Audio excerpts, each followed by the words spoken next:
Gage. Oh, I thought that was just the camera was bouncing up. I thought you were nodding. Like yes, yes. So are we? We're recording right now. All right, cool, fantastic. We are now recording. We are now recruiting everybody. So we're looking good. Everybody looks pretty good to me. Jared, you look the best. Chris needs improvement. Um, It's a fantastic. And glandular Avery, problem, here. okay? Amazing. So maybe you guys want to go ahead and try and get this started, and let's just see how this works. Hello, everyone, and welcome to the ToyBoyz podcast. This is our inaugural podcast. We're here with you today. I'm here with let's start off with Avery. If you could introduce yourself, sir. Yes, I'm Avery, 1/5 of the ToyBoyz, also known as the Cultural Chameleon. I've been collecting toys, I guess, seriously since 2012, 2013. Nice to be here. Very cool. What's great going on, to guys? have you. My name is. Thank you, Chris. That was very heartfelt. feels good. Feels good to be here. My name is Chad. I've been collecting. Ever since childhood, super into GI Joes, Transformers, Teenage Mutant Ninja Turtles when I was a little kid. Got into Star Trek Playmates when I was a little older, which is Star Trek, the thing that kind of brought us all together, really, which we'll talk about here in a little bit. But right now I'm collecting a lot of NECA, mostly Teenage Mutant Ninja Turtles, some Star Trek stuff, and I've got some Marvel Legends lying around. Diamond Select, Ghostbusters is mostly what I'm looking at right now in my collection. How about you, Chris? What do you got back there behind you? Oh, I got a lot of 1/6 Hot Toys, some X06, like some Diamond Select, Stargate, and Star Trek. And then down here, like at the bottom, I got like a bunch of NECA horror, science fiction stuff. I kind of started seriously collecting, like like vintage Star Wars stuff was what really got me, and it got I was like around 14. I started going to like a lot of the flea markets and antique stores and stuff, and finding whatever Star Wars stuff I could find. Then right after that, they dropped like the Power of the Force line. I got into that, and then it went into like DC figures, DC Direct, then like NECA and Hot Toys. So that's kind of like where I'm at with everything. Nice, very cool, very nice. And what about you, Eric? We obviously have a couple of items behind you. Maybe you can kind of expound upon those for us. Sure. Yes, I'm definitely a child of the '80s. GI Joe, Transformers, He-Man, some Teenage Mutant Ninja Turtles, Star Wars, of course. Behind me, I was lucky enough to get a USS Flag back in the early days of eBay before toy collecting really became really blew up, and became this huge thing for adults collecting toys. So I've had that for probably 15, 16 years already now. But what really kind of got me back into collecting again was the NECA Movie Maniacs figures when those first came out, maybe like 15 years ago. They're doing a lot of Predator and Terminator 2 figures. Kind of the first time I had seen like something that was marketed towards adults, that had the 6-inch scale and the detail and everything, and that kind of got me hooked. And then I just sort of picked up with GI Joe, Transformers, Star Wars, all those things that kind of had never left. But that's mostly what I'm into right now. Very cool. Hey, why don't you make the folks, our millions and millions of fans watching this right now, why don't you make them jealous and tell them about how much you spent on that USS Flag 15 or 16 years ago? It was $250.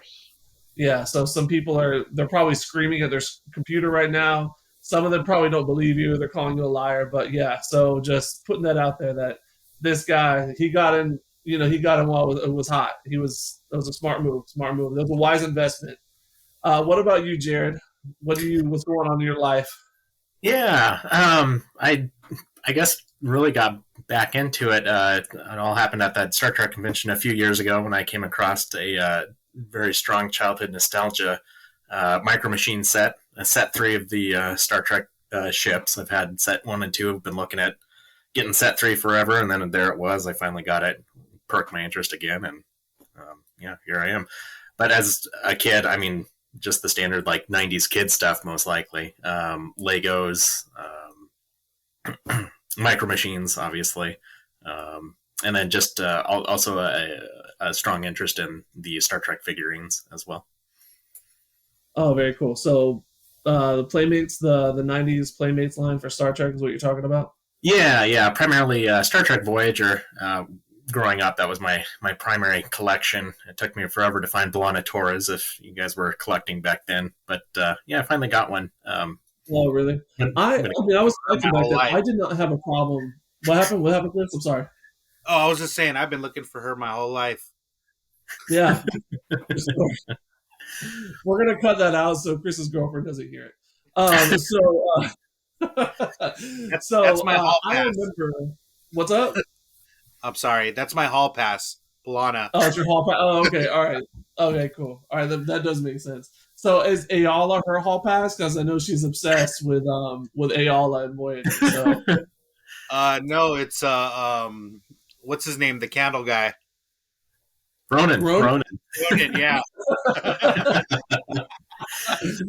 Okay, I did not expect a Sub Rosa reference this early into our podcast journey, but there it is, everybody. The TNG doesn't like that candle Sub Rosa reference. And just a quick heads up, I'm sure that if you're watching right now, you notice that we do not have a live video of Avery up.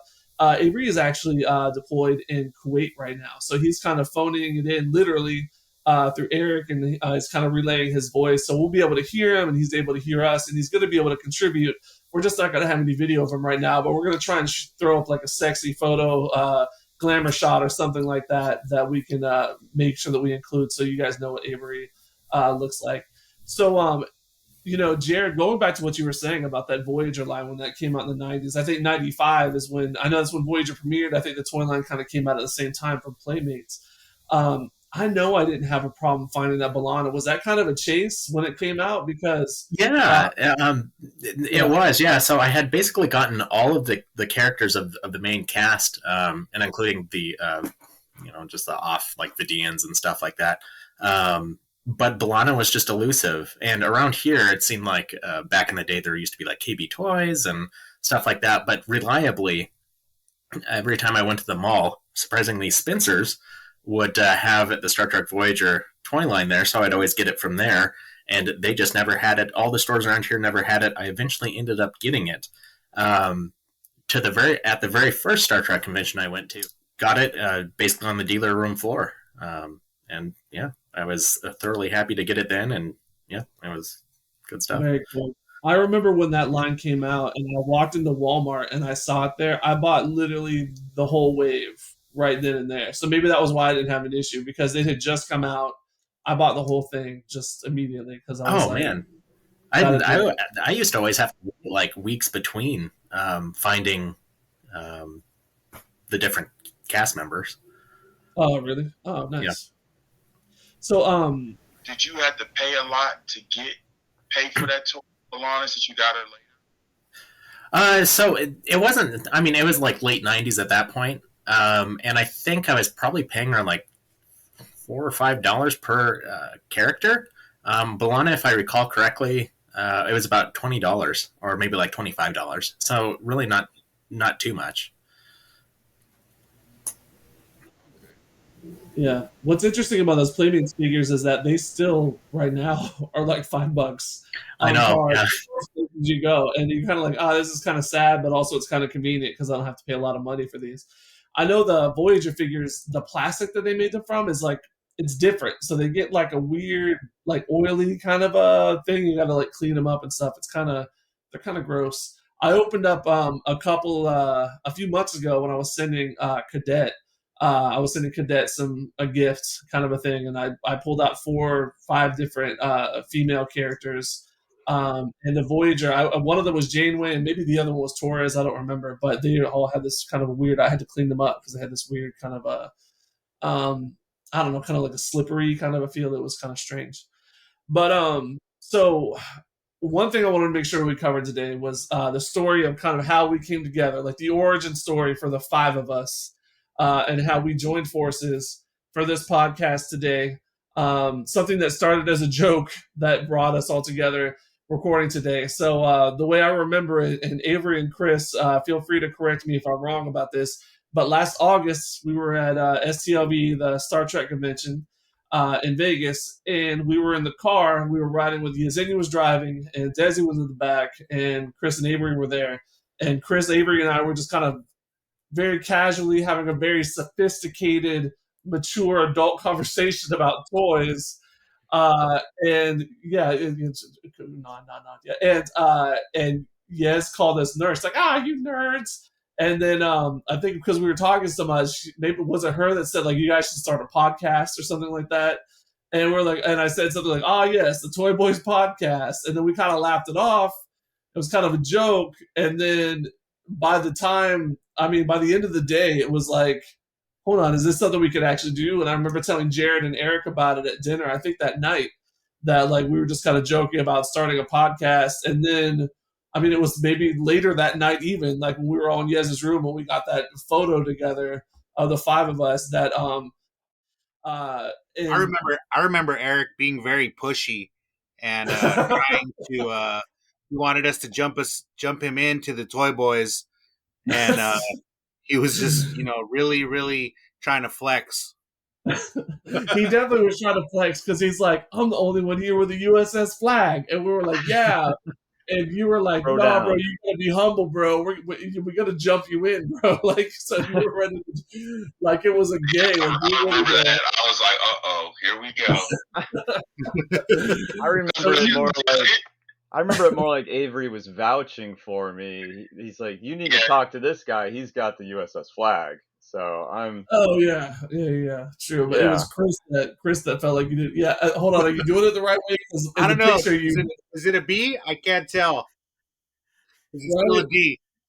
Yeah, I think we gotta get some more photos of that when we see each other in August. So very cool. So kind of what I think we're envisioning for this podcast is just kind of like what you see is just what you get. We're just going to be sitting here talking about toys we like and some toy news and covering some different toy releases that are going on. But does anybody else have any other thoughts on what this is going to be, what we're going to be doing here?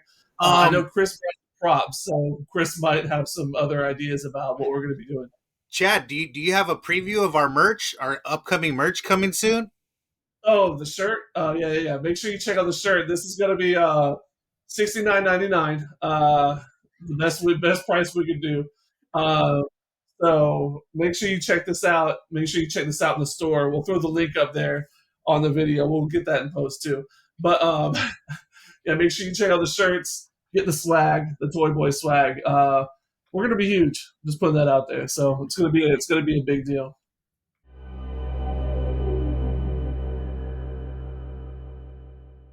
So you boys, that's kind of my thoughts on what we're going to be doing. You guys want to add anything else? Like I said, Chris had some props that he brought. Does anybody else have any thoughts on what it is we're going to be trying to accomplish here together? Well, I wanted to say I didn't say what lines I collected. I was just a general. So I've always had toys, but I never really considered myself a collector. Like I had stuff I played with, like some Ninja Turtles. Then it went to Star Trek. I like Star Trek, and being by then in the 90s, Playmates had both Ninja Turtles and Star Trek. So I was like, okay, cool. I had a few. I wasn't one of them guys that when I was a kid had every toy in a line. I just had maybe one or two. Had a few of the ships and some DC stuff along the way every now and then. But I really started, I feel like, became like a collector. I started hunting for the Predator NECA action figures in 2012, right before I left to go to my second deployment to Kuwait 10 years ago. Well, 11 years ago now. And from that point on, when Toys R Us was still open, I would literally stake out and find out what 3 Predators they were getting. Like, it was just getting every wave of Predators that come out. So I probably own close to 60 Predators right now. That's spread to Aliens, also the Prometheus line. I got some Terminators, quite a few different things in the NECA, and then including when they moved on to the Ninja Turtles stuff. But then as I started going to the comic book conventions, I started getting some black action figures and then just some nostalgia action figures, like stuff from the Reign of Superman and different things like that. And it just kind of morphed because I had the money. Like I bought a Dragon's Zord when they re-released that in 2015. So then we can thank Chris Hernandez. He's got me into the 1/6 scale EXL6 stuff. I got quite a few of those now. My first one I got, though, was the Cisco. But unfortunately, since I'm deployed, I can't look at none of this stuff. This stuff has come to my house since I've been gone. But it's a smorgasbord of things. I've had some Star Wars Legends, some X-Men's Legends, some Spider-Man. I kind of get stuff that's like nostalgia to me from when I was growing up as a kid in the 90s and early 2000s. So back to you guys. Certainly, that's a word that I know Jared used earlier, and that I think we've heard a couple of times in this podcast, is that nostalgia, the nostalgia factor that comes with these toys. What is it about these plastic pieces of our childhood that causes us to spend so much money on this hobby? Chris, for you, what is that specifically? What is it? That nostalgia factor? What is it? What does it for you? I don't know. I think when I was a kid, I used to. I mean, I was kind of spoiled, not because I was rich, but like my parents were divorced, so my dad would always when he'd come pick me up, he'd take me to like the toy store, and I'd get a bunch of figures or always get something, and so I used to have like a lot, like all the He-Man, the Thundercats, and the Ninja Turtles, like Brave Star, a bunch of the stuff that when I was younger and stuff. But like when I got older, I kind of I didn't have all those toys anymore because I played with them or broke them, or they weren't of any value back then. They were just Yep. toys, Mm-hmm. And Yeah. it wasn't until I started collecting like the Star Trek stuff. I mean, I'm sorry, the Star Wars vintage figures, that I got really into like collecting stuff and displaying it, and like knowing like the actual value of it. So like displaying, making sure like I don't lose them or like break them. It was actually really like more of a collectible. And like Avery, I got into NECA because also the Predators. That's also how I got into Hot Toys, was like the Predators got me into that stuff too. So Nice. I mean, there's my collection is always like kind of like changing, but it's usually like I spend like a good gap on each collection, like like 6 years or something. Like the DC figures, I collected them all up until DC Direct kind of stopped making the DC figures, and then so I was like, oh well, if DC Direct's not going to make the figures anymore, like I don't really want to. There's really nothing more to collect. But then little did I know, after I sold my collection, DC Collectibles started up and started making figures, and I was just like, ugh.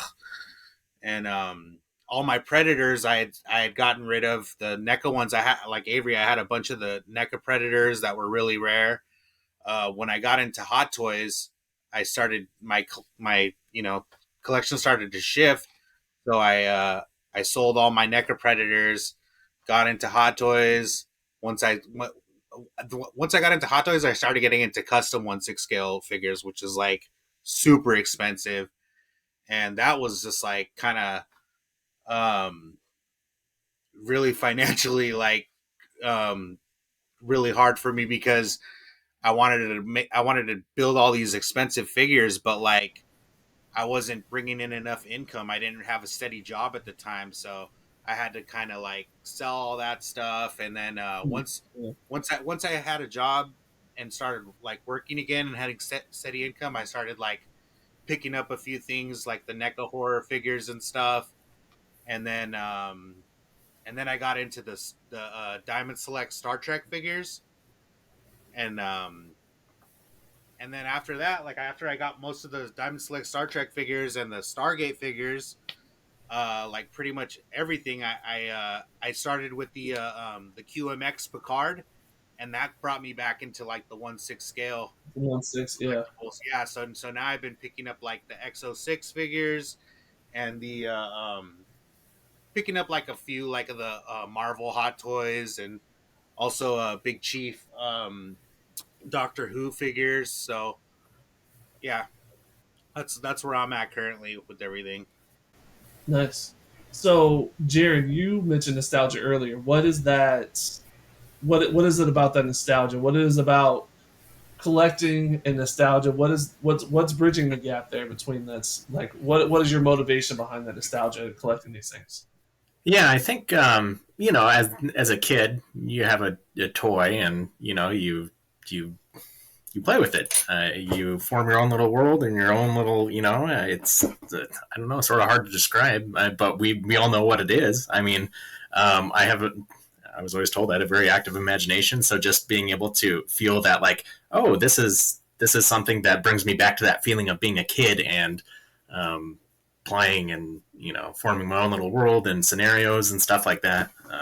Yeah, so it just brings me that satisfaction of feeling fun from childhood. Yeah, I get that connection with your childhood of like this is something I used to have. I like what you said about creating your own little world because I was also a child with a very active, probably too active imagination. So I would escape to my room at night and I'd bust out all my toys and I'd have the radio playing. Like sometimes my dad would pop in and be like, I'm like 9 years old. He's like, "What are you hiding like a girl in the closet right now? Like, why are you been in here?" And I'm like, "I'm just playing with my toys, Dad." Like, that's it is hard to describe. It is like this ineffable quality about those toys that sticks with you. There is that nostalgic factor that is just internal, and you created your own world as a child.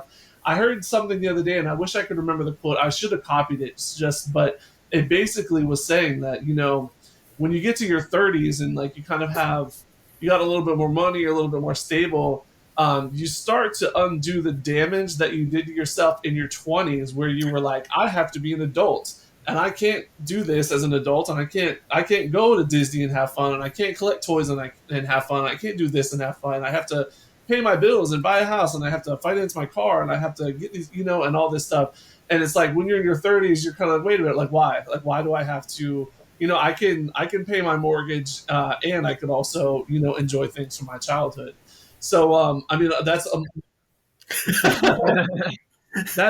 for we'll do that next podcast. We'll figure Really that out. small house. We'll come up with a budget. With a budget sheet for everybody watching, because that is a good question. Because that's, I mean, definitely a topic worth discussion. Like, what is how much is too much? Like, what is the budget? What is your toy budget? So, Eric, you probably have the biggest vintage collection out of any of us. Just looking at what you have back there. So, for you, what's that? What is the nostalgia factor with collecting toys, and where does that come from?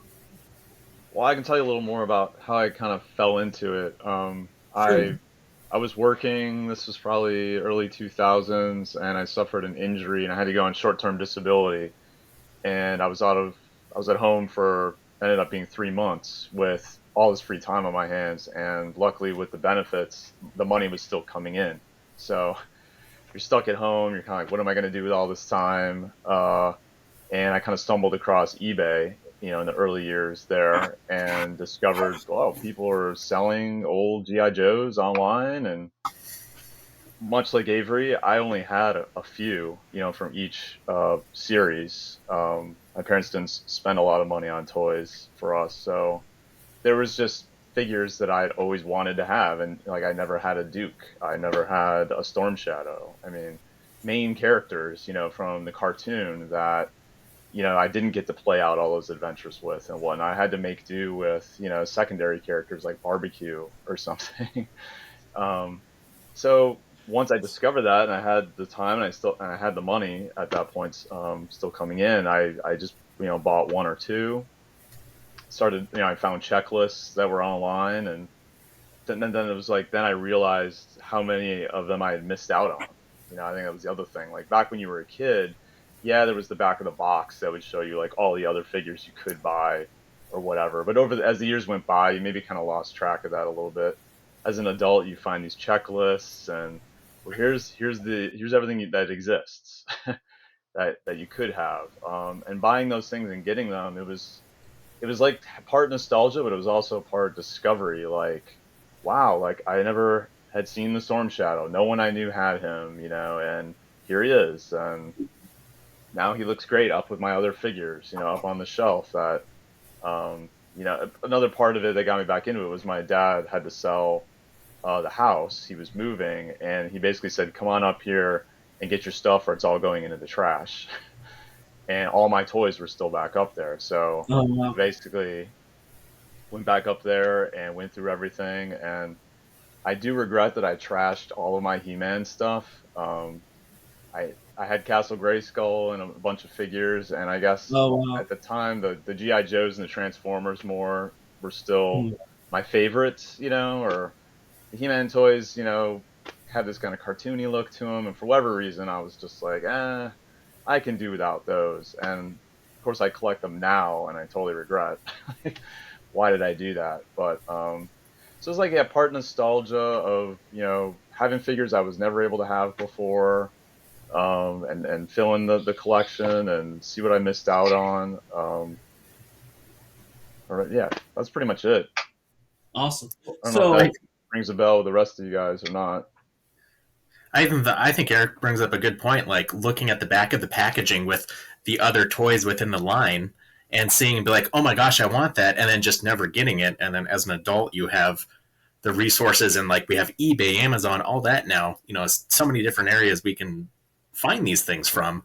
It's just fulfilling to finally get those. Going back to my Balana, like back then there was no eBay. It was just like, oh my god, there it is. I have to get it. So yeah, um, you can get it from a eBay Lana. Am I right?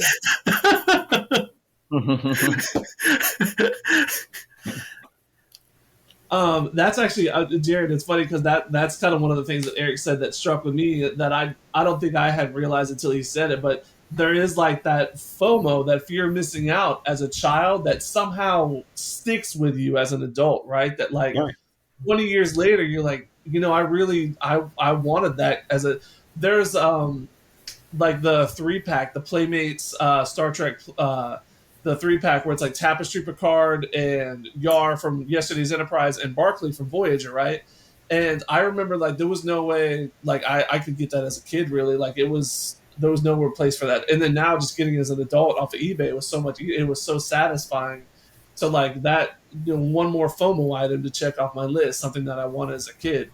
Um, so no, yeah, I just that was something Eric said that really I agree with. I agree wholeheartedly with. Is there so speaking of FOMO and kind of like that childhood that carrying off into adulthood, um, Jared, we know about you wanted a Balana that took you a long time to get. Do you guys have any other toys that you were like as a child you're like this is what I want and you just never like for myself.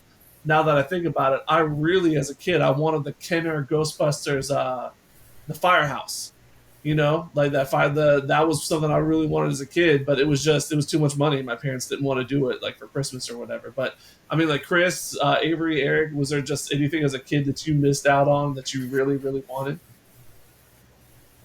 Tons of Um, stuff. not Yeah. there's something that I just found out recently was like there was like a Brave Star playset. I don't know if you guys are familiar with Brave Star. I had it. I had it as a kid. I know exactly what you're talking about. I used Yeah, that for everything. Brave like Star, a that place that I used that for. I used that for Aliens. I used that for GI Joes. I used it for everything. yeah.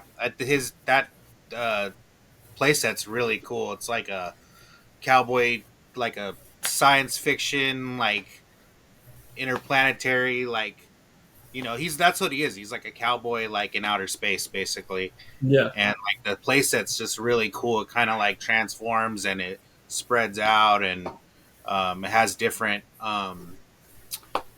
like locations. Like I think like the sheriff's house, Hmm. uh, the bar or something, and then it turns into like kind of like a battle station too. It's a pretty cool set, but I didn't even know that like existed when I was a kid, because yeah, there wasn't like the internet or anything. It was just whatever you saw at the store, or on the back of the box, like you guys said. But Yeah, the back I of the want to. package is dangerous because that's where that FOMO comes from. You see the back of the package and you're like, "Oh my god! Like how? I've never seen that before. Where can I get it? Like I just got to the line just too late." You know what I mean? That's dangerous. The back of the package as a kid, that's dangerous. Something else about the nostalgia factor. It's like um a lot of the companies, like they're guys that like were like us, and they grew up and they're putting out a lot of the stuff that we wish, like this, like Super 7, you know, and NECA. They're making the figures that like we should have had when we were younger. But like, when they were making the toys, it was like, business people in suits like, oh, I think kids will like this. But these guys are like that were the kids like us that grew up, and now they're in the position to make toys like how they should have been made. So like when you see like them doing all the turtles, all the He-Man, and they're making them in new updated versions where it's just like, oh man, like I want that. I think that also brings you back to that nostalgia where it's just like, oh man, this is how it should have been like when I was a kid. Certainly, I think that was how Super Seven started. They were just like, we want to make toys that we wish we had, and that was how Super Seven really got started with their whole. And I mean, look at them now. Look at all these different licenses they have, and all the different scales and figures that they have. It's pretty impressive. Well, I mean, something like the what is that called? A Thundercats battle tank, or Yeah, that like $650. I mean, it would have cost even more to make back then, and no one would buy it for their kid. But now with this adult market, it's actually feasible, and Yeah, it dude, can that Snake happen. Mountain that they put out too was like insane. Super 7, did you guys seen that one? what is it? What'd you say? Super 7, they redid the Snake Mountain, but then they kind of took the Oh, liberty too yeah. of like kind of they paid homage to the original, but they also like added a few things like to make it like not only bigger but like just like really cool, like all the little details and nods to the original line.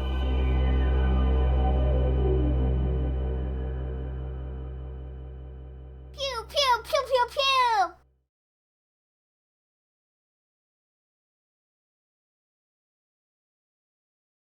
Eric, do you need to hit the blunt or anything, like to calm yourself down? I know you were a little nervous, but now that we've been rambling on for an hour and a half, you should probably feel a little bit more comfortable, right? I'm used to this crowd now. Yeah. Dude, Yeah. Eric's like so pissed and negative, like This Chris guy, if he just leave me alone, Oh my great. goodness. I'm sensing a rift forming between the toy boys.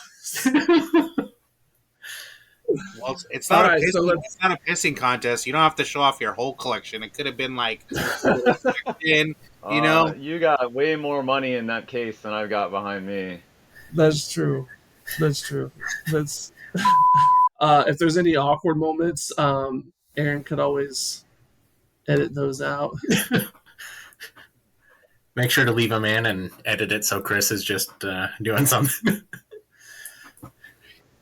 I got all these props here, guys. I got props and magic tricks and all kinds I of didn't stuff. realize that we had the Gallagher of toys.